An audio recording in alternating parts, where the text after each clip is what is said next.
বাল, তুই এমন শুরু করেছিস কেন? যেখানে পুরো কলেজের ছেলেরা আমার পিছে ঘুর ঘুর করে, সেখানে আমি তোর পেছনে, আর তুই এত ইগো দেখাস আমাকে। তাই তো আজকে তোকে এখানে নিয়েছি, তোর সব ইগো ভেঙে দেব। আপু দেখো, তুমি যা চাচ্ছ তা কখনো সম্ভব নয়। আর আমি প্রেম ভালোবাসাকে ঘৃণা করি, এগুলো আমি বিশ্বাস করি না। তাই তো তোমার কাছ থেকে আমি চলে আসি। প্লিজ আপু, আমাকে যেতে দাও। দেখো, অনেক কষ্ট করে এখানে ভর্তি হয়েছি। যদি তোমাকে আর আমাকে রুমে বন্দি অবস্থায় দেখে ফেলে তাহলে অনেক কিছু ভেবে নেবে। তোকে এইসব নিয়ে ভাবতে হবে না। তুই স্কুলের প্রিন্সিপালকে আমার বাবা চেনে, বুঝলি? এখন এদিকে আয় তো। না না, আমি একদমই পারবো না। তুমি যত যাই বলো, কখনোই পারবো না, অসম্ভব। আমি কিন্তু চিৎকার দেব। আমি শুনেছি তুই ক্লাস টপার, কিন্তু তোর মাথাতে তো কোনো বুদ্ধিই নেই। বুদ্ধি নেই কেন? কিছুই দেখছি নেই। তুই ছেলে মানুষ আর আমি মেয়ে। তুই এখানে যত চিৎকার দিস না কেন, সবাই এসে ভুল তোকেই বুঝবে, আমাকে না, বুঝলি?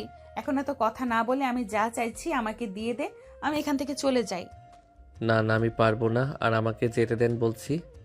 বাল, বারবার শুধু একই কথা বলে চলে আসিস। যেতে দেন, যেতে দেন। দাঁড়া, সোজা আঙুলে যেহেতু ঘি উঠলো না, সেহেতু আঙুল বাঁকাতেই হবে। মানে? এত মানে মানে করতে হবে না। এখন শুধু দেখ কি হয় তোর সাথে। আমার কথা তো শুনলি না, এখন হারে হারে বুঝতে পারবি। যত যাই হোক, আমি যে একবার ভেবেছি হয়তো করে ছাড়বো। কথাটা বলেই বাঁকা হাসি দেয় নেহা। তার বুকের উপর থেকে ওড়না দিয়ে নিজের হাত নিজেই বেঁধে ফেলে চেয়ারে, এমন ভাবে বসে থাকে যেন যে কেউ দেখলে মনে করবে স্বাধীন বেঁধে রেখেছে। তারপর চিৎকার করতে লাগে। স্বাধীন কি করবে বুঝতে পারে না, নেহার দিকে অবাক দৃষ্টিতে তাকিয়ে থাকে। ঠিক তখনই দরজায় সব কড়া নাড়তে লাগে। স্বাধীন কিছুই বুঝতে পারে না। দরজা খুলতে যাবে এর আগেই দরজা ভেঙে রুমের মধ্যে অনেক ছেলে প্রবেশ করে। স্বাধীনকে সামনে দেখে আর নেহাকে চেয়ারের সাথে বাঁধা অবস্থাতে দেখে তারা সব বুঝে নেয়। তাই ছেলেগুলো এসে স্বাধীনকে মারতে লাগে। আর একটা মেয়ে এসে নেহার হাতের বাঁধন খুলে দেয়। দৌড়ে গিয়ে ছেলেগুলোর হাত থেকে স্বাধীনকে বাঁচিয়ে উঠে দাঁড় করিয়ে থাপ্পড় মারতে লাগে। কুত্তার বাচ্চা, তোর বাড়িতে মা বোন নেই যে আমার সাথে এমন করতে নিয়েছিলি? তোদের মতো ছোট লোকদের জন্যই এই কলেজ না। তুই এই কলেজ থেকে বের হয়ে যা। আপু কি বলছো তুমি? এই ছেলেটা তোমার সাথে এত কিছু করতে চেয়েছিল, আর তুমি কি না একে এভাবে ছেড়ে দেবে? মারতে মারতে মেরে ফেলতে ইচ্ছা করছে ওকে। তখন পাশ থেকে প্রিন্সিপাল স্যার নেহার কাছে এগিয়ে এসে বলতে লাগে, মারে, তুই ঠিক আছিস? আরে জানোয়ারের বাচ্চাটার এত বড় সাহস, সবার সামনে এমন ভাব নিয়ে চলাফেরা করে যেন কেউ দেখে বলতেই পারবে না এর মধ্যে এত সমস্যা আছে। দাঁড়া, তোকে দেখাচ্ছি মজা। আঙ্কেল, ওকে কিছু করার দরকার নেই। ছোট মানুষ বুঝতে পারেনি তাই এমন করেছে। আর এই, তোমরা চলে যাও। কি বলছিস মা? কিভাবে একে ছেড়ে দিই বল? ওর এত বড় সাহস যে কলেজে এসে মেয়েদের সাথে নষ্টামি করতে চেয়েছিল। ওকে তো এর উচিত শিক্ষা না দিলে এই কলেজে আর অনেকেই এমন বাজে কাজ করার চেষ্টা করবে। না আঙ্কেল, ওকে মারা এমনিতে কম হয়নি। ছেলেগুলো এসে দেখেন কত মেরেছে, নাক মুখ দিয়ে রক্ত বের হচ্ছে। আমার বাবাকে তো আপনি চেনেন। বাবা যদি একবার ওর বিষয়ে জানতে পারে তাহলে একদম ওকে মেরে ফেলবে। ওর পরিবার আছে, চাই না আমার জন্য একটা ছেলের জীবন নষ্ট হোক। একটু শোন, কি বলে, তুই যাকে এত বড় ক্ষতি করতে চেয়েছিলি সে তোর কথা চিন্তা করে তোকে মাফ করে দিতে চাচ্ছে।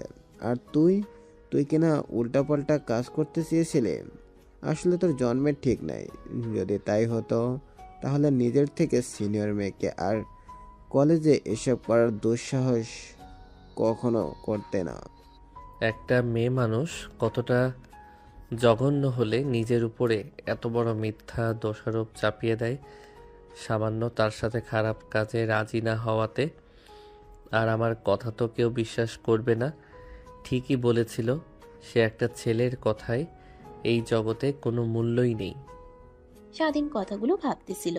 তখনই লাথি খেয়ে খানিকটা দূরে গিয়ে পড়ে।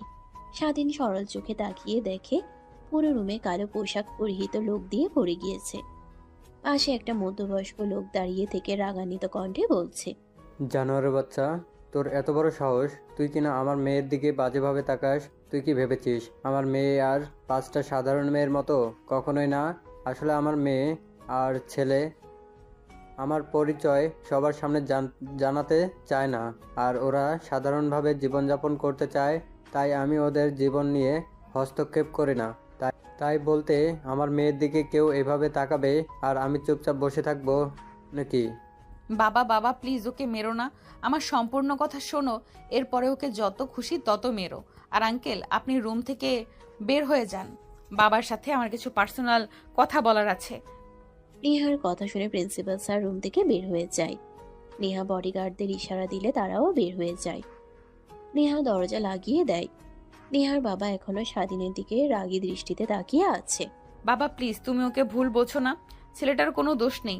আমি ওকে পছন্দ করি, কলেজের সব ছেলেরা আমার পিছে ঘুরঘুর করে, বাট আমার তো একে পছন্দ হয়েছে, কিন্তু এত করে প্রপোজ করি রাজি হয় না, তাই এখানে ধরে নিয়ে এসেছিলাম ওকে। রাজি হচ্ছিল না, তাই ভাবলাম একটু শায়েস্তা দেই।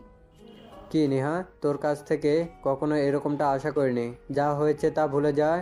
তুই যেহেতু ছেলেটাকে ভালোবাসিস, সেহেতু তোদের বিয়ের পরিয়ে দেই, কি বলিস? নাকি বিয়ে করার ইচ্ছে নেই?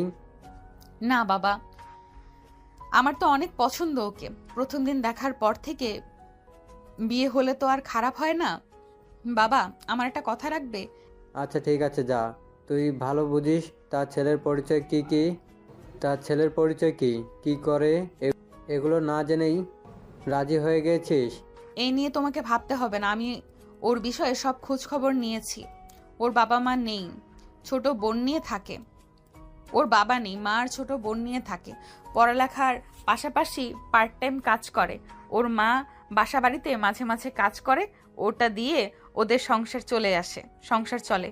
আর ও অনেক ভালো, কোনো মেয়েকে খারাপভাবে তাকিয়ে দেখে না। আচ্ছা ঠিক আছে, যেহেতু এত খোঁজ খবর নিয়েছিলি, সে তো এগুলো না করলেও পারতে।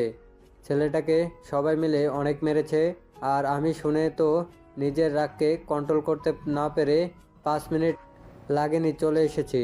এইভাবে সবার সামনে অপমান না করে ওকে ধরে নিয়ে গিয়ে বিয়ে করতে পারতি।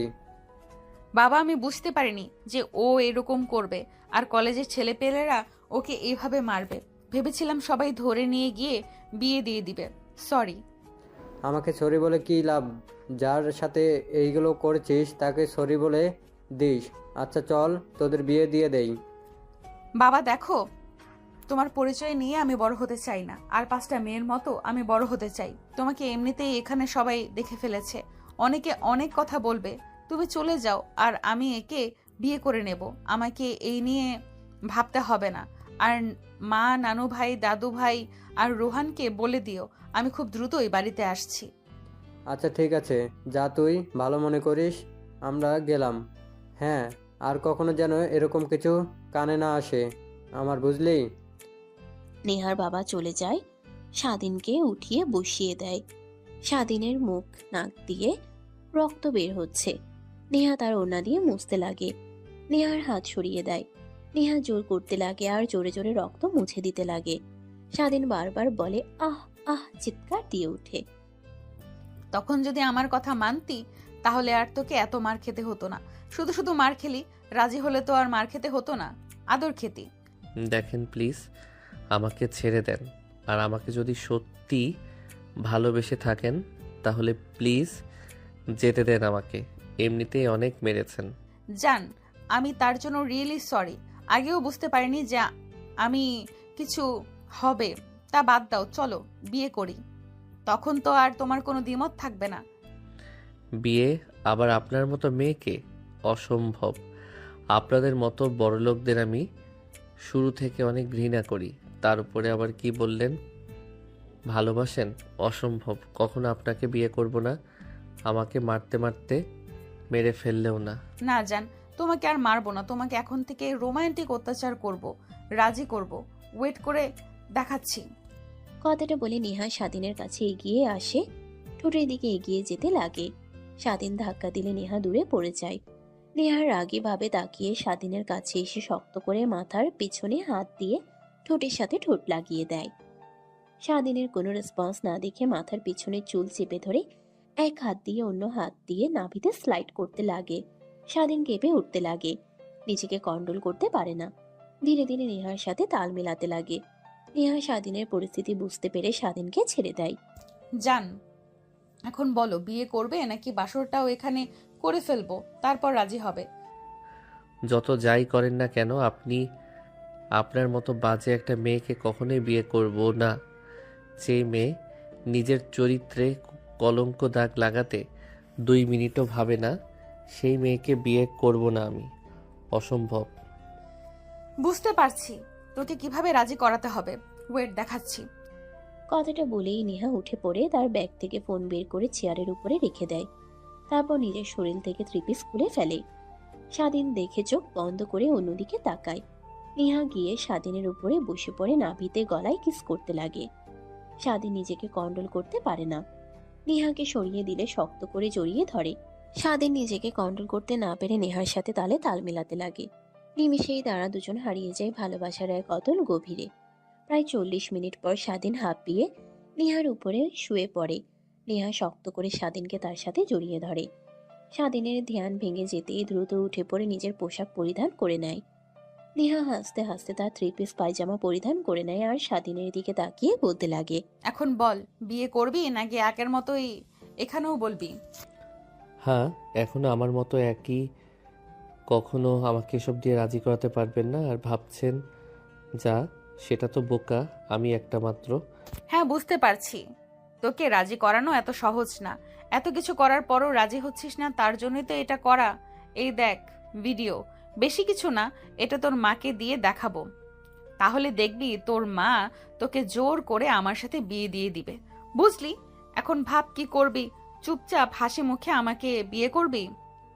স্বাধীন নেহার হাত থেকে ফোন কেড়ে নেয় দেখে অবাক হয়ে নেহার দিকে আর মোবাইলের দিকে তাকাতে লাগে আর বলতে লাগে, আপনি বাজে, কিন্তু এতটা খারাপ আর বাজে মেয়ে তা কখনো ভাবতে পারিনি। আপনি যা করছেন, যা শুরু করেছেন, এর ফল ভালো হবে না। আপনাকে হাড়ে হাড়ে টের পেতে হবে। জানি জান, তোমাকে পাওয়ার জন্য আমি সবকিছু করতেও রাজি আছি, বুঝলে? এটা তো সামান্য কিছু। এখন বল বিয়ে করবি নাকি যা বললাম সেটা করতে হবে? স্বাধীন মাথা নিচু করে ফেলে। কি বলবে সে নিজেও বুঝতে পারে না। স্বাধীনের চুপ থাকা দেখে নেহা বুঝতে পারে হ্যাঁ তাই। ব্যাগ থেকে পানি বের করে স্বাধীনের দিকে এগিয়ে দিয়ে বলে, সরি জান, ক্ষমা করে দিও। এগুলো না করলে তুমি কখনোই রাজি হতে না। আর এই নাও পানি, মুখে হাতে রক্ত লেগে আছে, ধুয়ে নাও, না হলে এরকম ভাবে বের হলে অনেকে অনেক কিছুই বলবে। স্বাধীন নেহার কথা শুনে হাত থেকে পানি নিয়ে মুখ হাত ধুয়ে ফেলে। তারপর নিজেকে স্বাভাবিক করে রুম থেকে বের হয়ে দেখে পুরো কলেজ অনুষ্ঠানে নীরবতা। ঘরের দিকে তাকিয়ে দেখে বিকাল 6টা বেজে গেছে। স্বাধীন অবাক হয়ে যায়। তখনই সামনে তাকিয়ে দেখে প্রিন্সিপাল স্যার তার দিকে রাগীভাবে তাকিয়ে আছে। স্বাধীন সামনে এগিয়ে যেতেই প্রিন্সিপাল স্যার বলতে লাগে, উত্তর বাচ্চা, আসলে তোদের মতো ছেলেদের জন্মের ঠিক নেই। তোর মা পা জড়িয়ে ধরতে নিয়েছিল, আমি তার দিকে তাকিয়ে তোকে এই কলেজে ভর্তি করেছিলাম, আর তুই কিনা এতটা জঘন্য। ইমরান চৌধুরী তোর কোনো ক্ষতি না করে চলে গেল, আমি কিছুই ভাবতে পারছি না। আর নেহা মামনি কই, নাকি তুই ওকে আবার? আঙ্কেল চুপ করেন, আর স্বাধীনকে আজকের পর থেকে এইভাবে কথা বলবেন না। আর হ্যাঁ, ওকে বিয়ে করব, বুঝলেন? যা হয়েছে নিজেদের মধ্যেই লুকিয়ে রাখেন। তুমি কি বলছো মা? তোমার মাথা ঠিক আছে? দেখো, ভয় পেতে হবে না, ওকে নিয়ে তোমার কোনো কিছুই করবে না। তুমি তো তোমার বাবাকে চেনো, সব কিছু মুখ বন্ধ করে দেবে, এই কথা কলেজের বাইরে পৌঁছাবে না। তোমাকে এই কুত্তার বাচ্চাটাকে বিয়ে করতে হবে না মা, তোমার জীবন নষ্ট হয়ে যাবে। চুপ করবেন আপনি? আপনি স্যার, স্কুলের শিক্ষক, আমাদের ভালো শিক্ষা দেবেন। আমার জীবনে কোনটা ভালো কোনটা খারাপ এইটা নয়। আর হ্যাঁ, আজকের পর থেকে যদি একে পাজি ভাবে কথা বলেন বা শুনছি, তাহলে আপনার কিন্তু খবর আছে। বাবাকে বলে বুঝতে পারছি মা, বুঝতে পারছি, আর কিছুই বলবো না। আর তোমাকে এসব নিয়ে ভাবতে হবে না, তোমার যা ইচ্ছে তাই করো, শুধু আমি বললাম ঠিক হবে না। তোমাকে এই আচ্ছা, গেলাম, তোমাদের জন্য অপেক্ষা করছিলাম। তোমার বাবা যাবার সময় বলল তোমরা দুজন রুমে আসো, আমি আর ডাক দেই নাই। কলেজ ছুটি হয়েছে অনেক আগে, সবাই চলে গিয়েছে, তোমাদের জন্য অপেক্ষা করছিলাম। থ্যাংক ইউ আর সরি আঙ্কেল এভাবে কথা বলার জন্য। তারপর নেহা স্বাধীনের হাত জড়িয়ে ধরে। স্বাধীন ছেড়ে দিতে নিলে নেহা শক্ত করে জড়িয়ে ধরে হাঁটতে হাঁটতে কলেজ থেকে বের হয়ে যেতে লাগে। পিছন থেকে প্রিন্সিপাল স্যার দেখে অবাক হয়ে মাথা চুলকাতে চুলকাতে বলতে লাগে, বুঝতে পারলাম না কে কার ক্ষতি করতে চেয়েছিল। যাকে ক্ষতি করতে চেয়েছিল সে হাসি মুখে রয়েছে, আর যে ক্ষতি করতে চেয়েছিল সে ভয়ে চুপ আছে। বুঝলাম না। আর যেমনভাবে হাত জড়িয়ে ধরে রেখে বের হচ্ছে, যেন দেখে মনে হচ্ছে নেহা মনিকে ক্ষতি করতে নাই, উল্টো ছেলেটা ক্ষতি করতে যাচ্ছে না। এত বছর ধরে শিক্ষকতা করছি, কখনো এরকম জিনিস চোখেও দেখিনি। আর যে কি দেখতে হবে মৃত্যুর আগ পর্যন্ত। কথাটা ভেবে বিড়বিড় করতে করতে কলেজ থেকে বের হয়ে যায়। দারোয়ান কলেজ বন্ধ করে দেয়। অন্যদিকে নেহা কলেজ থেকে বের হয়ে রাস্তায় আসলে রিক্সা দাঁড় করে উঠে পড়ে। তারপর নেহা তার বান্ধবীদেরকে ফোন করে কাজী অফিসে আসতে বলে। একটু পর একটা ফুলের দোকানের সামনে রিক্সা দাঁড় করাতে বলে নেহা। রিক্সাওয়ালা ফুল দোকানের সামনে দাঁড় করালে নেহা স্বাধীনের দিকে তাকিয়ে বলে, দেখো একদম পালানোর চেষ্টা করবে না, যদি করো তার পরিণাম ভালো হবে না। ভালোভাবেই বুঝতে পারছো যে আমি কি জিনিস আর তোমাকে কি করতে পারি। কথাটা বলেই নেহা নেমে গিয়ে ফুলের দোকান থেকে 2টা ফুলের মালা কিনে নেয়। তারপর রিক্সায় এসে বসে। প্রায় 5 মিনিট পর কাজী অফিসের সামনে গিয়ে রিক্সা দাঁড় করায়। তাকিয়ে দেখে তার বান্ধবীরা আগে থেকেই দাঁড়িয়ে আছে। নেহা নেমে রিক্সাওয়ালাকে তার ভাড়া দিয়ে নেহা তার বান্ধবীদের কাছে চলে যায়। নেহাকে দেখতে পেয়ে তার বান্ধবীরা এগিয়ে এসে বলতে লাগে, কি রে নেহা, এখন কাজী অফিসে আসতে বললি কেন? আর কার বিয়ে? কাউকেই তো দেখতে পাচ্ছি না আমাদের ছাড়া। কার বিয়ে হতে যাবে? আমার বিয়ে দেখে কি তোর মনে হয় না? মানে কি বলছিস তুই? তোর মাথা ঠিক আছে? তুই আবার বিয়ে? হা হা হা, এত বছর ধরে তোকে দেখছি, একটা রিলেশনও করলি না, আর এখন কি না জানি না এসে বলছিস বিয়ে। জোকস ভাই, তাই এখানে ডাকছিস কেন, কিছু বলবি নাকি? আরে এই যে দেখছি সেটা আমার বর, আর আজকে আমাদের বিয়ে, তার জন্যই তোদের ডেকে এনেছি। সাক্ষীর প্রয়োজন হবে, তাই জন্য চল এখন ভেতরে। নেহার কথা শুনে অবাক হয়ে যায় নেহার বান্ধবীরা। কিছুই বুঝতে পারে না, মাথা চুলকাতে লাগে। নেহা স্বাধীনের হাত ধরে কাজী অফিসের ভিতরে নিয়ে যায়। পেছন থেকে নেহার বান্ধবীরা নিজেদের মধ্যে বলাবলি করতে লাগে। বুঝতে পারলাম না, ও বিয়ে করছে এই ছেলেকে? দেখতে তো অনেক কিউট আছে, বাট দেখে তো মনে হচ্ছে অনেক ছোট ওর থেকে। না হলেও 3-4 বছরের জুনিয়র তো হবেই। বাট রাজি হলো কি করে? কিরে তোরা এখনো এখানে দাঁড়িয়ে থাকবি? বললাম না ভেতরে আয়। নেহার ধমক খেয়ে সবাই চুপ হয়ে কাজী অফিসের ভিতরে যায়। কাজী সাহেব দেখে নেহার সব বলে তারপর বিয়ে পড়িয়ে দেয়। বিয়ে পড়ানো হলে মোনাজাত করে দেয়। স্বাধীন অবাকভাবে নেহার দিকে তাকিয়ে আছে। নেহা বুঝতে পেরে বলতে লাগে, যদি তখন রাজি হয়ে যেতি তাহলে আর এত কিছু করতে হতো না, শুধু শুধু ছেলেগুলোর মার খেলে। সেই তো বিয়ে করতেই হলো। আমি বুঝলাম না আমার মধ্যে কি এমন পেয়েছেন আপনি? হ্যাঁ, আমার দেখে কত ভালো ভালো ছেলে আপনার পিছে লাইন দিয়ে দাঁড়িয়ে আছে। সিনিয়রের হ্যান্ডসাম বড়লোক, টাকা পয়সা আছে এমন ছেলে, আর আমি কি না সামান্য একটা ছেলে, বস্তিতে থাকি, মা আর বোনকে নিয়ে পার্ট টাইম কাজ করি, 3 বেলা ঠিক মতো খেতেও পারি না। আপনি কি ভেবেছেন জোর করে আবেগের বয়সে আমার সাথে বিয়ে করে সুখে থাকতে পারবেন? কখনোই না। এই আবেগ ফুরিয়ে গেলে সব বুঝতে পারবেন। আর যার জন্য বিয়ে করেছেন, শুধু স্ত্রীর অধিকার, স্বামীর অধিকারটা কখনো বিয়ের মধ্যে আবদ্ধ থাকে না। স্ত্রীর মর্যাদা, তার সম্পূর্ণ খরচ বহন করা লাগে, আরও অনেক কিছু। আর আমি যা ইনকাম করি ঠিক মতো 3 বেলা খেতেও পারি না। আর আপনাকে কি না। চুপ কর, তোকে এইসব নিয়ে ভাবতে হবে না। আমি কি তোমার কাছে থেকে কিছু চেয়েছি? হ্যাঁ, তারপরেও বস্তিতে থাকি, আর আপনাকে দেখলেই মনে হয় কোটিপতি বাবার একমাত্র মেয়ে। মানে কি বলো তুমি? নেহা কোটিপতি বাবার মেয়ে? আচ্ছা, গ্রাম থেকে এখানে এসে লেখাপড়া করার জন্য? হা হা হা, আসলে তুমি। কে বলছে আপনাদের? কি আর বলতে যাব, নেহাই বলেছে। আর ওর চলাফেরা, কথাবার্তা, পোশাক দেখলেই তো মনে হয়। চুপ করবি তোরা? নেহার কথা শুনে সবাই চুপ হয়ে যায়। তারপর কাজী অফিস থেকে বের হয়ে যায়। রিক্সা নিয়ে একটা রিক্সাতে নেহা আর স্বাধীন, অন্যটাতে তার বান্ধবীরা উঠে পড়ে। রেস্টুরেন্টে গিয়ে নেহা সবাইকে ট্রিট দেয়। সবাইকে স্বাধীন নাড়াচাড়া করতে লাগে। এটা দেখে পাশ থেকে নেহার বান্ধবী বলতে লাগে, জুনিয়র দুলাভাই, এত লজ্জা পেতে হবে না। মা দাদির মুখ থেকে শুনেছিলাম যে মেয়েরা বিয়ের পরে এমন লজ্জা পেতে থাকে, আর এখন তো দেখছি পুরোই উল্টো। জুনিয়র দুলাভাই লজ্জা পেয়ে খাবার খাচ্ছে না। হ্যাঁ, তোরাও না চুপ করবি? ওকে এত কথা বলছিস কেন? আর তুমি খাও, খেতে না পারলে প্যাক করে নাও, প্যাক করে দেই। স্বাধীন কিছুই বলে না, চুপচাপ প্লেটে হাত নাড়াতে লাগে। নেহার রাগ উঠে যায়। তারপর সবাই খাওয়া দাওয়া করলে উঠে পড়ে। নেহা কাউন্টারে গিয়ে বিল দিয়ে 3 প্যাকেট বিরিয়ানি প্যাক করে নেয়। তারপর বের হয়। তারপর নেহা স্বাধীনের হাতে প্যাকেটগুলো দিয়ে দেয়। আচ্ছা যান, যাও, এখন রাত অনেক হয়েছে। আন্টি চিন্তা করবে। আর হ্যাঁ, একদম পালানোর চেষ্টা করো না, তাহলে তোমার কিছু করব তা তুমি নিজেও জানো না, বুঝলে? আজকে ছুটি দিতাম না, বাসর করতাম, বাট বিয়ের আগে তো শুরু করেছি। কথাটা বলে নেহা হাসতে লাগে। স্বাধীনের রাগ হতে লাগে, কিন্তু কিছুই বলে না। তারপর নেহা স্বাধীনকে আরো কিছু কথা বলে চলে যায়। স্বাধীন ফুটপাত দিয়ে হাঁটতে লাগে আর ভাবতে লাগে, একটা মেয়ে কিভাবে এত বড় ক্ষতি করতে পারে, আর মা যদি একবার জানতে পারে তাহলে আমাকে কি যা করবে আল্লাহই জানে। কি করি, আর যে মেয়ে এর হাত থেকে বাঁচাতে অসম্ভব। কিছুই বুঝতে পারছি না, মাথা ব্যথা করছে। বাড়িতে যাই, তারপর ভাবা যাবে। আর মা তো দেখলেই সব বুঝতে পারবে, বাকি কি যে বলবো।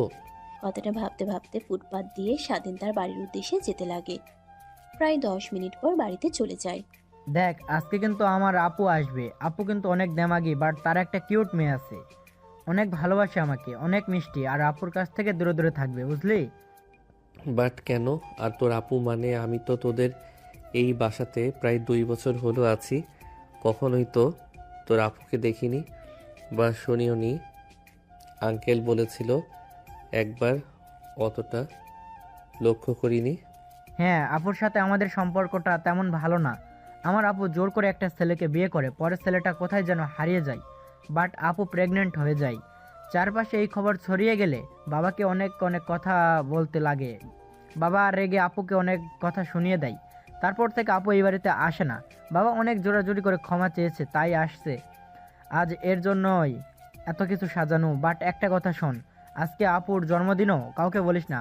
সবাইকে ইনভাইট করেছে, ওরা আসলে ছাদে সবকিছু অ্যারেঞ্জ করব। আচ্ছা ঠিক আছে। 5 বছর পর স্বাধীনের বন্ধু রুম থেকে বের হয়ে যায়। স্বাধীন পুনরায় পড়ায় মনোযোগ দেয়। পড়তে পড়তে অনেকটা সময় পার হয়ে যায়। হঠাৎ নিচ থেকে অনেক চেঁচামেচির শব্দ শুনতে পায় স্বাধীন। টেবিল থেকে উঠে ফ্রেশ হয়ে রুম থেকে বের হয়ে নিচে তাকিয়ে দেখে অবাক হয়ে যায়। হাত পা কাঁপতে লাগে। স্বাধীন রুমে গিয়ে দরজা লাগিয়ে দিয়ে খাটের উপরে বসে থেকে ভাবতে লাগে, আল্লাহ যার জন্য এত দূরে আসা, নিজেকে আবার পরিবর্তন করে তোলা, আর এত বছর পর কিনা তার সাথে দেখা। তার মানে যে রোহান বলল ওইটা ওর বোন, আর মেয়েটা যেটা ওইটা আমার মেয়ে না। না, কি ভাবছি, তেমন কিছুই হয় নাই। একেবারে কি আর বেবি আসে নাকি? না না, ভুল ভাবছি, অন্য কোনো ছেলে হবে। তার মতো মেয়ে কি আর এক ছেলেতে আটকে থাকতে পারে? কখনো আটকে থাকতে পারে না। এই সবই শুয়ে থেকে ভাবতে লাগে। অনেকটা সময় পার হয়ে গেলে হঠাৎ দরজায় কড়া নাড়ার শব্দ হয়। স্বাধীনের ধ্যান ভেঙে যায়। উঠে দরজা খুলে দিয়ে দেখে তার বন্ধু দাঁড়িয়ে আছে। স্বাধীনকে এভাবে দেখতে পেয়ে তার বন্ধু বলতে লাগে, কিরে, তোকে না বললাম আমি যে ছাদে একটু পর যাবি, সবাই মিলে আপুর বার্থডের জন্য সবকিছু সাজাবো, আর তুই এখনো রুমে বসে আছিস? বাইরে এত কিছু হয়ে গেল, তোর কানে যায়নি? নিচে গেলেও তো পারতি। না, মানে অনেক মাথা ব্যথা করছিল, তাই রুমে শুয়েছিলাম। তুই যা, আমি আসছি। না না বললে হবে না, জানে চলে গেলেও তুই আবার শুয়ে পড়বি। চল আমার সাথে, আর এতদিন পর একটু এনজয় করব। বাবা মা সবাই পারমিশন দিয়েছে, তো ভয় পেতে হবে না, আমি তো আছি তো। কথাটা বলে স্বাধীনের বন্ধু স্বাধীনের হাত ধরে ছাদে নিয়ে যেতে লাগে। নিচের দিকে তাকিয়ে দেখে নেহা বর্ষা রুমে বসে তার মা আর বাবার সাথে কথা বলছে। পাশেই একটা কিউট পরীর মতো মেয়ে খেলা করছে। স্বাধীনের কেন জানি মেয়েটার দিকে তাকিয়ে নিজের অজান্তেই বুকের মধ্যে চিনচিন করে ব্যথা করে ওঠে। হঠাৎ নেহা উপরের দিকে তাকাতে যাবে, মাথা নিচু করে সিঁড়ি দিয়ে উপরে চলে যায়। ছাদে গিয়ে দেখে আগে থেকেই অনেকে আছে। স্বাধীনকে দেখতে পেয়ে স্বাধীনের বন্ধু চাচাতো বোন এসে বলতে লাগে, অবশেষে তাহলে আসলেন। আমরাও ভাবছিলাম আসবেন না হয়তোবা। তা এত লাজুক কেন আপনি?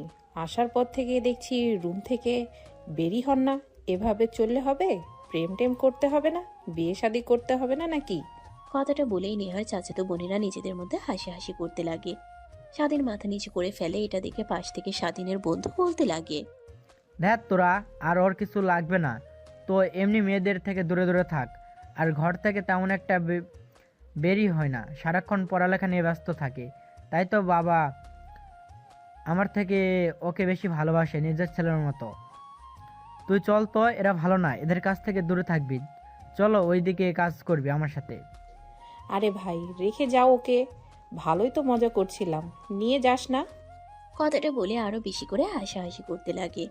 স্বাধীন আর তার বন্ধু এক মুহূর্তও না দাঁড়িয়ে সোজা চলে আসে। তারপর স্বাধীন তার বন্ধুদের সঙ্গে মিলে কাজ করতে লাগে।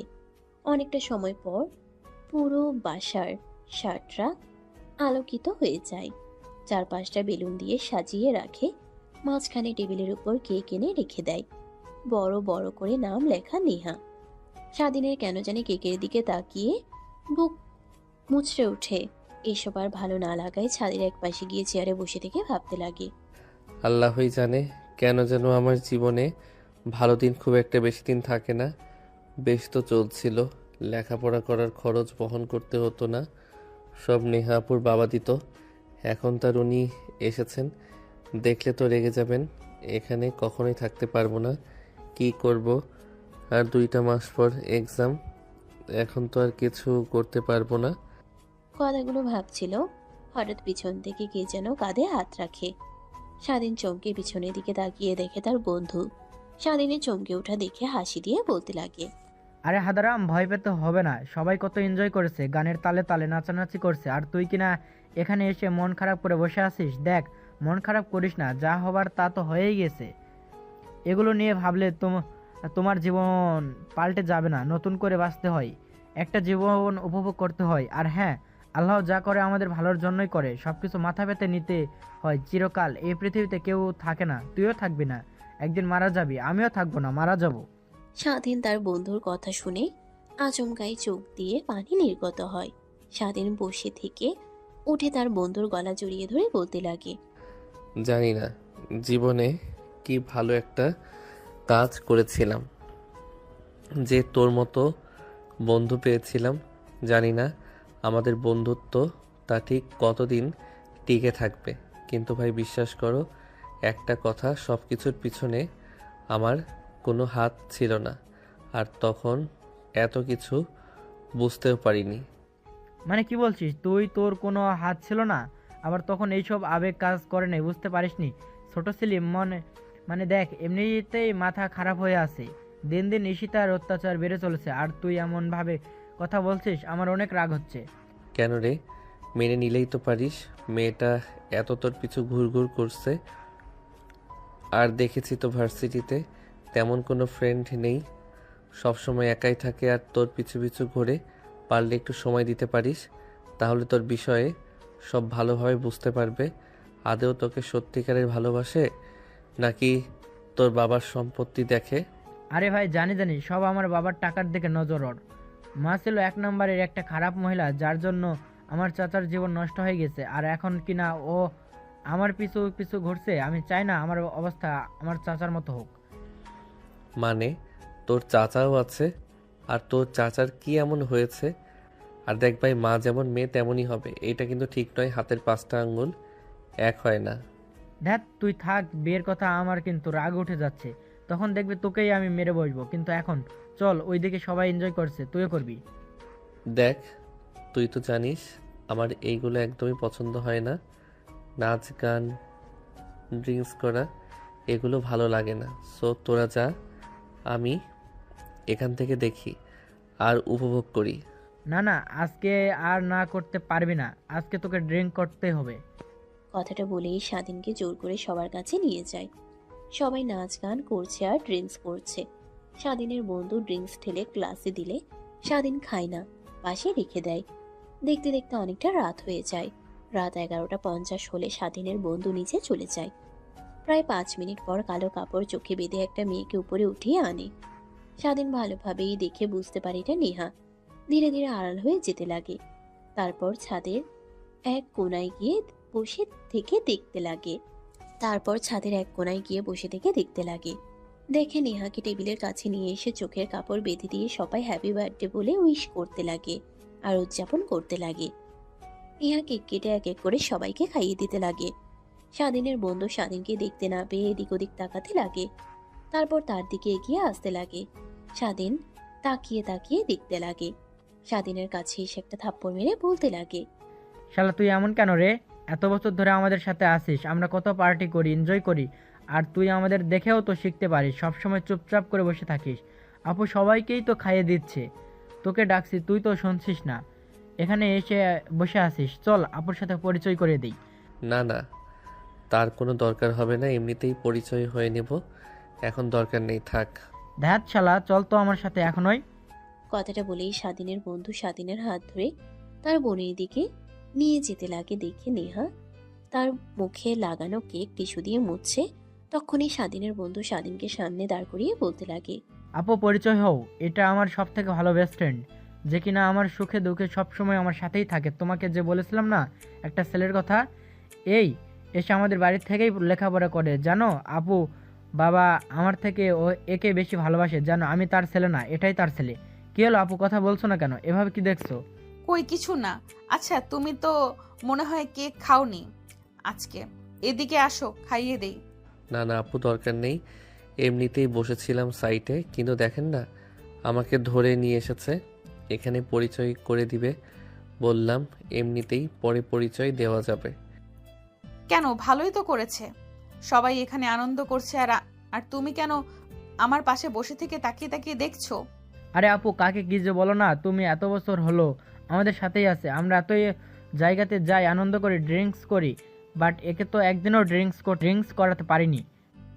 ও আচ্ছা, ভালো ভালো, আগের মতোই আছে দেখছি। মানে? না কিছু না। আচ্ছা তুমি এদিকে আসো, কেক খাইয়ে দেই, আর তুই কয়েকটা পিক তুলে দে তো আমাদের। নেহা কেক কেটে খাইয়ে দিতে লাগে। স্বাধীনকে স্বাধীনের বন্ধু কয়েকটা পিকচার ক্যাপচার করে নেয়। তারপর নেহা দুষ্টুমি করেই স্বাধীনের গালে কেক লাগিয়ে দেয়। স্বাধীন অবাক হয়ে নেহার দিকে তাকায়। নেহা স্বাধীনের কাছে গিয়ে এসে কানে কানে বলতে লাগে, অনেক কাঁদিয়েছো আমাকে, এখন তোমার পালা। আমাকে কাঁদিয়ে অনেক সুখে আছো দেখছি। এখানে আমার বাড়িতে তুমি, আর তোমাকে না আমি পুরো দেশে খুঁজে বেড়াচ্ছি। কথাটা বলেই নেহা বাঁকা একটা হাসি দেয়। টেবিলের উপর থেকে টিস্যু নিয়ে স্বাধীনের দিকে এগিয়ে দেয়। স্বাধীন নেহার হাতে টিস্যু নিয়ে মুখে লেগে থাকা কেক মুছতে লাগে। ঠিক তখনই নেহার দিকে একটা বাচ্চা মেয়ে এগিয়ে এসে মা মা বলে ডাকতে লাগে। নেহা কোলে তুলে নেয়। পিছিয়ে মেয়েটা স্বাধীনকে দেখে বলতে লাগে, আম্মু, এটাই আব্বু তাই না? তুমি যার ছবি মোবাইলে রেখেছো, আবার মাঝে মাঝে দেখি ছবির দিকে তাকিয়ে কান্না করো। না মামুনি, তুমি ভুল দেখেছো। সে না, এটা তোমার মামার ফ্রেন্ড, এটাও তোমার মামা। তো দেখতে তো একদম এনার মতোই লাগে, শুধু দাড়িগুলো নেই। না মামুনি, ভুল দেখেছো তুমি, সে না। আর নেহা তার মেয়েকে নিয়ে চলে যেতে লাগে। স্বাধীনের দিকে তাকিয়ে পুনরায় বলতে লাগে, সরি, আমার মেয়ে ছোট, বুঝতে পারিনি, ভুল করে আপনাকে আমার বাবা বলেছে। অবশ্য আপনাদের মতোই একটা কাপুরুষকে বিয়ে করেছিলাম আমি, যে আমাকে ছেড়ে চলে গিয়েছে। কথাটা বলে পুনরায় নেহা ছাদে থেকে নেমে চলে যায়। স্বাধীন এক ধ্যানে নেহার চলে যাওয়ার দিকে তাকিয়ে থাকে। স্বাধীনের বন্ধু স্বাধীনের কাছে এসে পায়ে হাত দিয়ে নাড়া দিয়ে বলতে লাগে, কিরে এখনো এখানে ধ্যান মেরে দাঁড়িয়ে আছিস? আয় এদিকে, সবার সাথে এনজয় কর। দেখ এতদিন সব তোর জ্বালা সহ্য করেছি, কিন্তু আর নয়, আমাদের সাথে থাকবি, আর আমাদের মতো হবে না, এমনটা হবে না। চল এখন আমাদের সঙ্গে ড্রিঙ্ক করতে হবে আর নাচানাচি করতে হবে। কথাটা বলেই জোর করে স্বাধীনের বন্ধু স্বাধীনকে নিয়ে যায়। গান বাজতে লাগে, তারা তালে তালে সবাই নাচে। স্বাধীনের বন্ধু টেবিলের উপর থেকে ড্রিঙ্কসের গ্লাস এগিয়ে নিয়ে এসে স্বাধীনের দিকে এগিয়ে দেয়। স্বাধীন নিতে রাজি না হয় আরো কিছু বন্ধু মিলে জোর করে খাইয়ে দেয়। স্বাধীন কিছুই বুঝতে পারে না। এক পর্যায়ে স্বাধীন মাতাল হয়ে যায়। বেশ কিছুক্ষণ সবার সাথে এনজয় করে রাত গভীর হলে ছাদ থেকে নেমে তার রুমের দিকে যেতে লাগে। নেহা রুমের সামনে দিয়ে যেতেই দেখে নেহার রুমের দরজা খোলা। স্বাধীন এক পলক তাকিয়ে দেখে নেহা তার মেয়েকে বুকে জড়িয়ে ধরে আছে। স্বাধীন দেখে নিজের অজান্তেই ভালো লাগা কাজ করে। নেহা রুমের দিকে চলে যায়। স্বাধীনকে নেহা হঠাৎ দিকে চমকে ওঠে। স্বাধীন নেহার কাছে এগিয়ে এসে বলতে লাগে, এইটা কি আমাদের মেয়ে? না, এটা আমার নিজের মেয়ে। আর নেশা করে এই রুমে এসেছিস কেন? যা, বের হয়ে যা বলছি। ভাইয়া আর বাবার মুখ থেকে তো তোর বিষয়ে অনেক কথা শুনেছি, আর এখন কিনে এরকম তুই? কথাটা শেষ হতেই স্বাধীন অজ্ঞান হয়ে মেঝেতে পড়ে যায়। নেহা দ্রুত তার মেয়েকে পাশ শুয়ে দিয়ে স্বাধীনের কাছে এসে ডাকতে লাগে। স্বাধীনের কোনো রেসপন্স না পেয়ে কি করবে কিছুই বুঝতে পারে না, রুম থেকে বের হয়ে ছাদে চলে যায়। দেখে সবাই ড্রিঙ্কস করে এদিকে ওদিকে শুয়ে আছে। নেহা কি করবে কিছুই বুঝতে পারে না। রুমে এসে স্বাধীনের এই অবস্থা দেখে অনেক ভয় হতে লাগে। কোনো মতে উঠে খাটে শুয়ে দেয়। পায়ে থেকে জুতা আর শার্ট খুলে দিয়ে ছুঁয়ে দিয়ে নেহা গিয়ে সোফায় বসে থেকে স্বাধীনের মুখের দিকে তাকিয়ে থেকে ভাবতে লাগে। আগের থেকে কত কিউট হয়েছে, আল্লাহ জানে। আমার জামাইয়ের দিকে তাকিয়ে কত মেয়ে বাজে বাজে কথা বলে। না নেহা, তোকে আর একে নিয়ে কিছু ভাবতে হবে না। নিজের মতো করে সবকিছু গুলিয়ে নিয়েছিস, সবকিছু গুছিয়ে নিয়েছিস। অযথা আবার এর মিথ্যা মায়ে পড়া যাবে না। দেখা যাবে আবার তোকে ছুঁড়ে মেরে চলে যাবে, কষ্ট পেতে হবে। এর থেকে তুই তোর মেয়েকে নিয়ে সুখেই আছিস। আচ্ছা, ও যদি ওর মেয়ের অধিকার চায় তখন কি করব? না না, ওকে বুঝতে দেব না যে এটা ওর মেয়ে। কথাটা ভাবতে ভাবতে নেহা সোফায় স্বাধীনের দিকে তাকিয়ে ঘুমিয়ে পড়ে। পরের দিন সকালবেলা নেহার ঘুম ভেঙে যায়। মিটমিট করে তাকিয়ে দেখে স্বাধীন তার মেয়ের সাথে খেলা করছে। নেহার দিকে রাগ হতে লাগে। দূরে গিয়ে স্বাধীনের বুকের উপর থেকে তার মেয়েকে তুলে নেয়। আপনি এখানে? আমি না, আগে তুই ভালো করে তাকিয়ে দেখ, এটা কার রুম? নেহার কথা শুনে স্বাধীন রুমের চারপাশে চোখ বুলিয়ে দেখে বলতে লাগে, সরি, বুঝতে পারি নাই। আসলে সব বন্ধুরা মিলে জোর করে ডিলিট করে দিয়েছিল, তাই বুঝতে না পেরে এই রুমে চলে এসেছিলাম। সরি আপু, ক্ষমা করে দিবেন। সরি বলতে হবে না, এখন রুম থেকে চলে যা। ভালোই অভিনয় করতে পারিস, যেন এর আগে কখনো ড্রিঙ্ক করিসনি। আর হ্যাঁ, একটা কথা, আমার আর আমার মেয়ের কাছ থেকে দূরে দূরে থাকবি। আমার আর তোর সাথে আগে যা হয়েছে তা যেন এবারের কেউ জানতে না পারে। যদি জানতে পারে তাহলে তোকে যে কি করব তা আমি নিজেও জানি না। বেঁচে গিয়েছিস যে বাবা তোকে চিনতে পারেনি। ওই দিন রুমে অন্ধকার ছিল, তাই ভালোভাবে দেখতে পাইনি। যদি দেখতে পেতো তাহলে তুই আর এই পৃথিবীতে বেঁচে থাকতি না। তা সেই সব কথা যা বলেছি মাথায় যেন থাকে। আমাদের বিষয়ে কেউ জানতে না পারে, আর আমার মেয়ের কাছ থেকে দূরে দূরে থাকবি। স্বাধীন কিছু না বলে খাট থেকে উঠে পড়ে রুম থেকে বের হয়ে চলে যায়। খানিকটা দূরে গিয়ে তার শার্ট আর জুতা রেখে গেছে নেওয়ার জন্য রুমে ফিরে এসে দেখে নেহা তার মেয়েকে ধরে কান্না করছে আর বলছে, কি করবো রে মা, তোর বাবাকে এইভাবে দেখবো কখনো ভাবিনি, ভাবতেও পারিনি। ভেবেছিলাম তোর বাবাকে হারিয়েছি আর কখনো খুঁজে পাবো না। কে জানতো আমার বাড়িতেই বসে আছে। আর ওকে কি দোষ দেব? ওই ছোট বয়সে ওর জায়গায় যে কোনো ছেলে থাকলে একই কাজ করতো। আমারই ভুল হয়েছিল। নেহার কথা শুনে স্বাধীন অবাক হয়ে যায়। পিছন থেকে কাশি দিলে নেহার চোখ মুছে পিছনে তাকিয়ে স্বাধীনকে দেখে রেখে বলতে লাগে, আবার কি? হ্যাঁ, আর তুই মেজাজটাও শিখতে পারিসনি যে অন্য কারো রুমে আসলে পারমিশন নিতে হয়, বিশেষ করে মেয়েদের। তোকে আর কি বলবো, খ্যাত তো সারা জীবন খ্যাতই থাকে। ওদের যতই ভালো পোশাক পরিধান করুক না কেন, বদ অভ্যাস তো কখনোই যাবে না। নেহার কথা শুনে স্বাধীনের অনেক খারাপ লাগে। মাথা নিচু করে বলতে লাগে, সরি আপু, মানে আমার শার্ট আর জুতা এইখানে কোথায় একটা আছে, তাই নেবার জন্য এসেছি। স্বাধীনের কথা শুনে নেহা বের করে দেয়। স্বাধীন নেহার হাত থেকে নিতে গেলে হাতের স্পর্শ লাগতেই কেঁপে উঠে, তারপর রুম থেকে সোজা বের হয়ে তার রুমে এসে দরজা লাগিয়ে খাটের উপর শুয়ে থেকে ভাবতে লাগে। তার মানে ওইটা আমারই মেয়ে আর আমি ওর বাবা, কিন্তু পরিচয় দিতে চাচ্ছে না কেন? আমি তো আর যাক, এত কথা আর ভাবতে পারবো না। যা হবার হবে। খুব শীঘ্রই এখান থেকে পরীক্ষা দিয়ে চলে যেতে হবে, তারপর সব কিছু গুছিয়ে ফিরে আসবো। কথাগুলো ভাবতে ভাবতে স্বাধীন আবার ঘুমিয়ে পড়ে। দুপুরের দিকে ঘুম ভেঙে গেলে উঠে গোসল করে ফ্রেশ হয়ে বাইরে বের হয়ে দেখে সবাই বসার রুমে বসে আড্ডা দিচ্ছেন। স্বাধীন নিচে চলে যায়। স্বাধীনের বন্ধু স্বাধীনকে দেখে এগিয়ে এসে বলতে লাগে, আর এভাবে কতদিন থাকবি? হ্যাঁ, আয়, সবাই মিলে আড্ডা দিচ্ছি, তুইও আয়, বস। আমাদের সাথে সবার গোপন কথা শুনছি, গোপন কথা শুনতেও ভালো লাগে। না রে, ভালো লাগছে না। মাথা অনেক ব্যথা করছে, বাহিরে গেলে ঠিক হব। তোদের বললামই এগুলো আমি খাই না, পারবো না জোর করে খাওয়ালি। এখন দেখ কেমন লাগছে আমার। শরীরে বসতে পারিনি, বাদ দে, এখন আয় আমার সাথে। তারপর স্বাধীনের বন্ধু হাত চেপে ধরে নিয়ে যায়, সোফায় বসিয়ে দেয়। সামনে তাকিয়ে দেখে নেহা আরো অনেক মেয়ে আর অনেকগুলো স্বাধীনের ফ্রেন্ডস আর কিছু স্বাধীনের বন্ধুর ভাই চাচাতো মামাতো। দেখতে দেখতে সবাই তাদের গোপন কথা বলতে লাগে। দেখতে দেখতে নেহার চাচাতো বোনের কাছে আসলে বলতে লাগে, আমি একজনকে অনেক ভালোবাসি, অনেক অনেক, যা বলে বোঝাতে পারবো না। অনেকবার প্রকাশ করেছি, বাট না বলে দেয়। সে প্রথম দেখা থেকেই, কিন্তু কে জানে যে ও আমাকে ভালোবাসেনি। জানি না কখনো তাকে আপন করে পাবো কি না, বাট জীবনে তাকে যদি না পাই আর কখনো বিয়ে করব না। কথাটা শুনে সবাই হাতে তালি দিতে লাগে। অন্যদিকে নেহা তার চাচাতো বোনের দিকে তাকিয়ে দেখে স্বাধীনের দিকে মুখ করে কথাটা বলেছে। নেহার অনেক রাগ হতে লাগে, হাত দিয়ে সোফা খামচি দিয়ে ধরে পরে নেহার কাছে আসলে সবাই জোরাজোরি করতে লাগে। তখন পাশ থেকে নেহার ফুফাতো বোন বলে উঠে, আপু, তোমার বিষয়ে অনেক শুনেছি।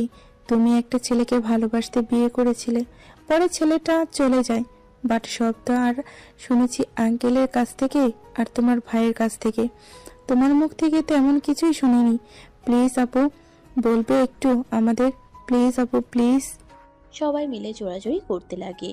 নেহা স্বাধীনের দিকে এক পলক তাকিয়ে দীর্ঘ নিঃশ্বাস ফেলে বলতে লাগে, তাহলে শোনো, কলেজে নতুন স্টুডেন্ট ভর্তি হয়েছিল, নবীন বরণ ছিল, সবাই আসছিল। আমি একটু গ্যাং নিয়ে ঘোরাফেরা করতাম, ছেলেদের মতো পোশাক পরা, সিগারেট খাওয়া, এই সবই ছিল আমার কাজ। এক কথায় গ্যাংদের মতো ছিল। তখনই এক হাবাগোবা ছেলেকে দেখি, যে কিনা সাধারণ পোশাক পরে এদিকে ওদিকে তাকিয়ে তাকিয়ে ভেতরে আসছিল। আমার সব বান্ধবীরা ওকে ধরে নিয়ে এসে র্যাগিং দিতে লাগে। ওই ছেলেটার কথা আর মায়াবী চেহারা দেখে আমি কেমন যেন হারিয়ে যাই। ওদের ছেড়ে দিতে বলি। ধীরে ধীরে ওর প্রতি কেন যেন এক মায়া কাজ করে আমার। ওকে না দেখলে ভালো লাগতো না। এভাবে অনেকটা মাস পেরিয়ে যায়। তারপর আমি ওকে কলেজের পাশে নিয়ে যাই। তারপর সব কথা খুলে বলি। ও আমার বিষয়ে সব বলে দেয়। ছেলেদের মতো পোশাক পরা আর সিগারেট খাওয়া এগুলো নাকি ভালো লাগে না। তারপর নিজেকে পরিবর্তন করে ফেলি, আর 5টা মেয়েদের মতো চলাফেরা শুরু করি। গ্যাং নিয়ে ঘোরাফেরা করি না, পড়াশোনা করতে লাগি। এইভাবে কেটে যায় আরো কয়েকটা মাস। তারপর আবার আমি ওকে বলি পড়া করে দেয়, যার জন্য এত পরিবর্তন হলাম। যদি না করে দেয় কার রাগ হবে না বল? তাই ওকে জোর করে ক্লাসরুমে নিয়ে যাই, তারপর চিৎকার করি। সবাই আসে আমাকে আর ওকে রুমে দেখে উল্টাপাল্টা ভেবে নেয়। ওকে মারধর করে। বাবা জানতে পেরে বাবা আসে। বাবাকে আমার মনের কথা খুলে বললে বাবা চলে যায়। তারপর ওকে বিয়ে করে নেই। এইভাবে কিছুদিন পার হয়ে যায়। হঠাৎ হারিয়ে যায়, আর খুঁজে পাইনি। নেহার কথা শুনে সবাই হতভম্ব হয়ে যায়। সবাই চুপচাপ বসে থাকে। স্বাধীনের কেন জানি অনেক খারাপ লাগতে লাগে, নিজের অজান্তেই ভাবতে লাগে। তার মানে নেহা আপু আমাকে এত ভালোবাসতো, তার পরিবর্তনের পেছনে আমার হাত ছিল। আমি ভুল করেছি, তার হাত ছেড়ে দিয়ে। জানি না এখন কিভাবে সব কিছু মানিয়ে নেবে সে, আর আমাকে কি তার জীবনে আর একটাবার সুযোগ দেবে? এই সবই ভাবতে লাগে। তখনই নেহার পাশ থেকে নেহার চাচাতো বোন বলে উঠে, যাই হোক আপু, তোমার লাভ স্টোরির কাছে আমার লাভ স্টোরি কোনো মূল্যই নেই। বাট এখন যদি ওই ছেলেটা ফিরে আসে, তোমার কাছে যদি তার অধিকার চাই, তার মেয়ের অধিকার চাই, তখন তুমি কি করবে?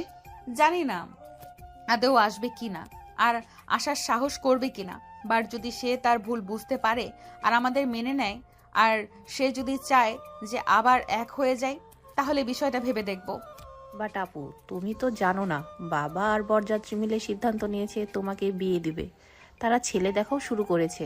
জানি না তোমার কপালে কি আছে, কিন্তু দোয়া করি আমাদের দুলাভাইকে যেন খুব দ্রুতই তুমি পাও। হ্যাঁ। কথাটা স্বাধীনের দিকে বললে স্বাধীন মাথা নিচু করে ফেলে। তারপর আবার সবাই আনন্দ করতে লাগে। এভাবে অনেকটা সময় পার হয়ে যায়। বিকেল হয়ে যায়। সবাই ঘুরতে বের হওয়ার জন্য গাড়িতে উঠে বসে। স্বাধীন দেরি করে আসলে সব গাড়ির বুক। শুধু নেহার গাড়িটাই ফাঁকা দেখে দাঁড়িয়ে থাকে। এটা দেখে স্বাধীনের বন্ধু গাড়ি থেকে নেমে এসে বলে, কিরে, তুই এভাবে দাঁড়িয়ে আছিস যে? গাড়িতে উঠে বস, অনেকদিন পর একত্র হয়েছি, নদীর পাড়ে যাব, আনন্দ করব, চল তো ওঠ। না রে, আমার ভালো লাগছে না, তোরা যা, আমি এইখানেই ঠিক আছি। বুঝতে পারছি কেন উঠতে চাচ্ছিস না। আপুকে কি দেখে ভয় পাচ্ছিস, তাই না? আরে তখন তো তোকে আমি এমনি বলেছি আপুর বিষয়ে। আপু অনেক ভালো, অনেক ফ্রেন্ডলি। যদি মিশতে পারিস দেখবি অনেক ভালো লাগবে তোর। আরে না না, তেমন না। তোরা যা এনজয় কর, আমার ভালো লাগে নাই এসব, তুই তো জানিসই। আমি এখানেই ঠিক আছি। স্বাধীন আর একটা কথাও না শুনে স্বাধীনের বন্ধু জোর করে গাড়িতে উঠিয়ে দিয়ে দরজা লাগিয়ে দেয়। স্বাধীন একদম দরজার কাছে ঘেঁষে বসে থাকে, তাকিয়ে থাকে। তারপর গাড়ি স্টার্ট দিয়ে সবাই যেতে লাগে। নেহার আর স্বাধীনের মেয়ে মাঝখানে বসে থেকে নেহার সাথে কথা বলতে লাগে। স্বাধীনের কেন জানি তাকাতে অনেক ইচ্ছে করে, কিন্তু তখনই রাতের বলা কথা মনে পড়ে যায়। স্বাধীন আরো চেপে গিয়ে বাইরের দিকে তাকিয়ে থাকে। নেহা দেখে নিজের হাসিকে আর কন্ট্রোল করতে না পেরে বলতে লাগে, এত ঢং করতে হবে না। এমন ভাব করছিস যেন ভাজা মাছটা উল্টে খেতে পারিস না। এমন ভাবে ধীরে ধীরে দরজার কাছে এগিয়ে যাচ্ছিস যেন এখন দরজা দিয়ে লাফ মেরে পড়ে যাবি। এদিকে এগিয়ে এসে বস। না, আমি এখানেই ঠিক আছি। মামা, ওইদিকে ওইভাবে চেপে আছেন কেন? পড়ে যাবেন তো। আমাকে মা সবসময় মাঝখানে রাখে, সাইডে বসতে দেয় না। বলে জানালা দিয়ে নাকি পড়ে যাব আমি। বলেন তো, আমি কি ছোট আছি জানালা দিয়ে পড়ে যাব? আপনি পড়ে যাবেন। এদিকে এসে বসেন। স্বাধীন তার মেয়ের কথা শুনে মাথা ঘুরিয়ে তাকায়, মিষ্টি একটা হাসি দেয়, তারপর একটু নড়ে চড়ে বসে। স্বাধীনের মেয়ে তার দিকে এগিয়ে যেতে লাগে। স্বাধীন হাত দিয়ে ধরতে যাবে, অমনি নেহা তার মেয়েকে ধরে কোলে তুলে নিয়ে বলতে লাগে, সাইমা, তোমাকে কতবার বলেছি যে তুমি অচেনা কারোর সাথে কারো কাছে যাবে না। সরি মামা, বাট ওনাকে তো আমি চিনি, মামার ফ্রেন্ড, আমারও মামা হয়, অচেনা নয়। যাই হোক, তারপরও তুমি যাবে না, ঠিক আছে? নেহা চুমুক খেয়ে স্বাধীনের আর নেহার মেয়ে মুখ গোমরা করে বসে থাকে। কোনো কথা না বলে নেহা স্বাধীনের দিকে তাকিয়ে বলে, কেমন লাগে হ্যাঁ নিজের মেয়ের মুখ থেকে মামা ডাক শুনতে? অনেক ভালো লাগে, তাই না? কথাটা শুনে স্বাধীন নেহার দিকে ছলছল দৃষ্টিতে তাকায়। স্বাধীনের তাকানো দেখে নেহা বাঁকা একটা হাসি দেয়। স্বাধীন কিছু বলতে যাবে তখনই গাড়ি দাঁড় করায়। জানালা দিয়ে বাইরে তাকিয়ে দেখে নদীর পাড়ে চলে এসেছে। সবাই নেমে হাঁটতে লাগে, সেলফি উঠাতে লাগে, ঘোরাঘুরি করতে লাগে। ওইদিকে স্বাধীন গাড়ি থেকে নেমে গাছের সাইডে বসে থেকে বারবার শুধু নেহার বলা গাড়িতে কথাটা বারবার কানে বাজতে লাগে। তখনই পাশে একটা ফুল বিক্রেতা মেয়ে ডাকে স্বাধীনের ধ্যান ভেঙে যায়। ভাইয়া, আপনি এখানে বসে আছেন যে? সবাই তো দেখি অনেক এনজয় করছে। সবার সাথে এক গাড়িতে আসলেন, মন খারাপ? না, এমনিতে এখানে বসে আছি। জানি জানি, অনেক বছর হলো এখানে ফুল বিক্রি করি, আর এখানে এসে সবাই অনেক এনজয় করে। আর কিছু মানুষ আছে যেখানে এসে এইভাবে বসে থাকে আপনার মতো। ওই ভাইয়াগুলোর মন খারাপ থাকে, আমি শুনেছি। সো আপনারাও মন খারাপ, তাই না? স্বাধীন মাথা দিয়ে হাই ইশারা করে। মেয়েটা মুচকে একটা হাসি দিয়ে বলতে লাগে, ভাইয়া, আপনার মন খারাপের কারণ যাই হোক, কোনো আবুর জন্যই হয়তো বা। আমি বলি কি, ফুল নিয়ে গিয়ে দেন। অনেক আপুরা আছে ফুল অনেক পছন্দ করে, দিলেই খুশি হবে। সো আপনি দিন, দেখবেন আপনার অনেক খুশি হবে। সত্যি? হ্যাঁ, অনেক ভাইয়াদেরই দিয়েছি। তারা পরের দিন আপুর সাথে এসে আমাকে ধন্যবাদ দিয়ে গেছে, চকলেটও দিয়ে গেছে, তাই বললাম আপনাকে। স্বাধীন মেয়েটার কথা মতো সবগুলো ফুল কিনে নেয়। টাকা দিতে গেলে নিতে রাজি হয় না, বলে কালকে দিয়ে নাপো রাগ ভাঙলে। স্বাধীন জোর করে মেয়েটাকে 500 টাকার নোট দিয়ে দেয়। মেয়েটা নিয়ে হাসি মুখে চলে যায়। স্বাধীন ফুলগুলো নিয়ে নেহাকে খুঁজতে লাগে। দেখে নেহা তার মেয়েকে কোলে করে পাশে নদীর দিকে তাকিয়ে আছে। স্বাধীন নেহার দিকে ফুলগুলো নিয়ে এগিয়ে যায়। নেহা তার পাশে কারোর উপস্থিতি টের পেয়ে তাকিয়ে স্বাধীনকে দেখে। অমনি স্বাধীন ফুলগুলো নেহার দিকে এগিয়ে দেয়। নেহা চোখের ইশারা দিতেই স্বাধীন বলতে লাগে, না মানে এমনিতেই ভাবলাম, আপনি আসার পরে তো আর সবাই অনেক ফুল দিয়েছে, অনেক গিফট দিয়েছে।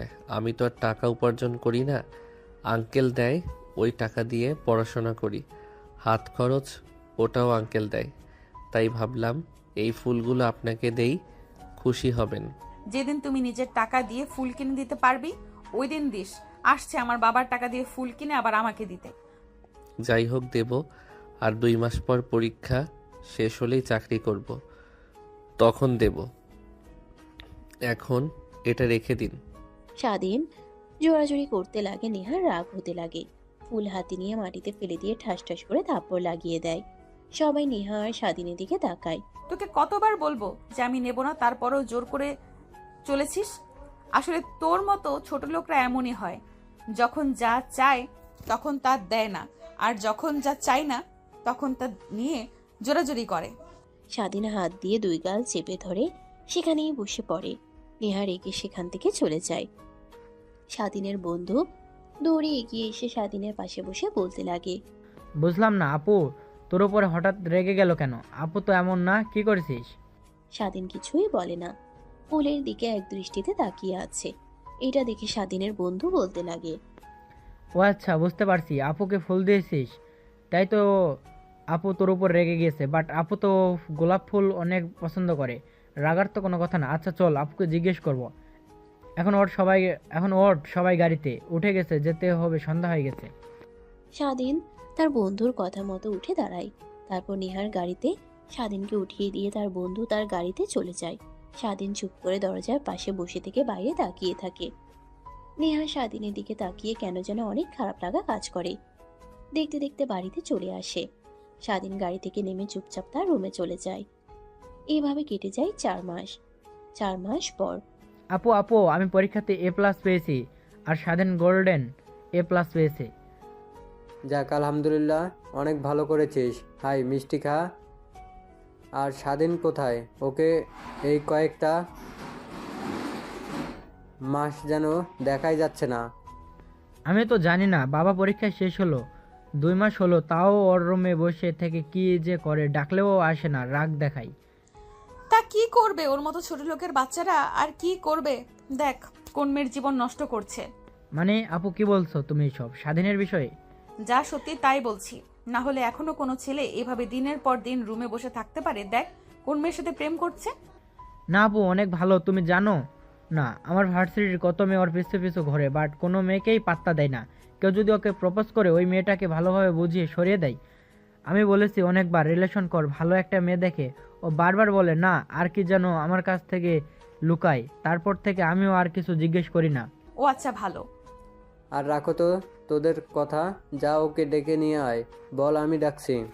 তারপর স্বাধীনের বন্ধু স্বাধীনের রুমে গিয়ে নক করতেই দরজা খুলে দেয়। তারপর স্বাধীনকে জোর করে নিচে নামিয়ে নিয়ে আসে। নেহার বাবা উঠে গিয়ে স্বাধীনকে মিষ্টি খাইয়ে দেয়। তারপর স্বাধীন গোল্ডেন A+ পেয়েছে কথাটা বলে স্বাধীনের অনেক ভালো লাগে। স্বাধীন মিষ্টি নিয়ে তার বন্ধুকে খাইয়ে দেয়। আর একটা মিষ্টি নিয়ে নেহার মেয়ে অর্থাৎ তাদের মেয়ের দিকে এগিয়ে দিতেই নেহা হাত থেকে ফেলে দেয়। আমার মেয়ে কোনো ছোট লোকের হাত থেকে মিষ্টি খায় না। কিরে মা নেহা, তোর কি হয়েছে? তোকে এমন চেঞ্জ দেখাচ্ছে আসার পর থেকে, কেমন যেন এক হয়ে গিয়েছিস। আমি এমনই, তোমরা হয়তো বা কখনো ভালোভাবে দেখোনি, তার জন্যই। আরে রাখো, ছোট লোকরা A+ পাক আর গোল্ডেন পাক, তা দিয়ে কি হবে ওদের? তুমি যে বলেছিলে তোমার বন্ধুর ছেলের সাথে আমার বিয়ে ঠিক করেছো, ওই কথা কতদূর গেলে? হ্যাঁ রে মা, তোকে তো বলতে ভুলে গিয়েছি, আগামীকাল তোর বিয়ে। যেহেতু তোর মেয়ে আছে আর এর আগে বিয়ে হয়েছে, ওদের সব বলেছি, তাই ওরা বলেছে যে ধুমধাম করে নয়, সাদামাটাভাবে ঘরোয়াভাবেই বিয়ে হবে। তাই বেশি দিন আর নেই, আগামীকালকেই হবে। নেহার বিয়ের কথা শুনে স্বাধীনের বুকটা একদম ভেঙে চড়ে যেতে লাগে। অনেক খারাপ লাগতে লাগে, কিন্তু হাসি মুখে নেহার দিকে তাকায়, রেগে তার দিকে তাকিয়ে থাকে। আর সেখানে এক মুহূর্তও না থেকে স্বাধীন তার রুমের দিকে চলে যেতে লাগে। পিছন থেকে নেহার বাবা ডাকে, বা স্বাধীন কোনো রেসপন্সই দেয় না। ছেলেটার সাথে এমন করা মোটেও তো ঠিক হয়নি নেহা। আসার পর থেকে দেখছি তুই যেন ছেলেটাকে সহ্য করতে পারছিস না। ওর হাত থেকে মিষ্টি থেকে খেলে কি এমন মহাভারত অশুদ্ধ হতো? বুঝলাম না বাবা, তুমি সামান্য একটা চাকর যার মা বাবার পরিচয় নেই, সে ছেলের জন্য তুমি আমাকে এত কথা বলছো? রাগ করিস না রে মা, ছেলেটা অনেক ভালো। তোর ভাই তো একদম খারাপ হয়ে যাচ্ছিল দিন দিন। আজে বাজে নেশা করা, মেয়েদের নিয়ে ঘোরাফেরা করা, বাজে বন্ধুদের সাথে ঘোরাফেরা করা।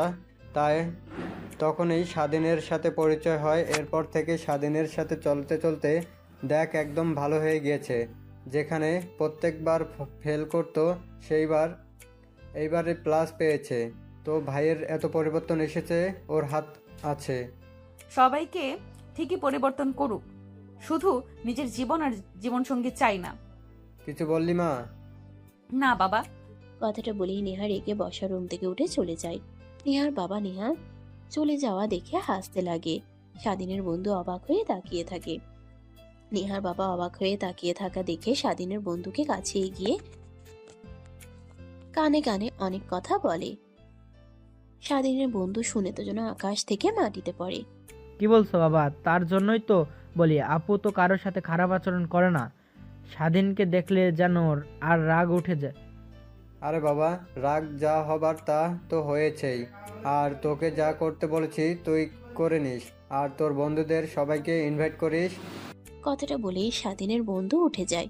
তারপর সব বন্ধুদের ফোন করে সবাই শুনে অবাক হয়ে যায়। কাউকে বলতে মানা করে। দেখতে দেখতে রাত পেরিয়ে যায়। পরের দিনটাও পেরিয়ে যায়। রাতের বেলা নেহা বসে যে রুমে বসে আছে, তখনই দরজা খোলার শব্দ হয়। দেখতে দেখতে রাত পেরিয়ে যায়। পরের দিনটাও পেরিয়ে যায়। রাতের বেলা নেহা বসে যে রুমে বসে আছে, তখনই দরজা খোলার শব্দ পায়। দরজা লাগিয়ে দিয়ে সামনে কেউ দাঁড়াতেই অমনি নেহা ঘুমটা উঠিয়ে বলতে লাগে, জানি না আপনি কে, আর আপনার বিষয়ে আমি কোনো কিছু জানতেও চাই না, কিন্তু আমাকে বিয়ে করেছেন, অনেক বড় উপকার করেছেন, বাট আমি আপনাকে স্বামী হিসেবে মানতে পারবো না। আমার স্বামী আছে, আর আপনি হয়তো বা জানেন আমার মেয়েও আছে। আমি আমার স্বামীকে অনেক ভালোবাসি আর অভিমান করে বিয়ে করেছি।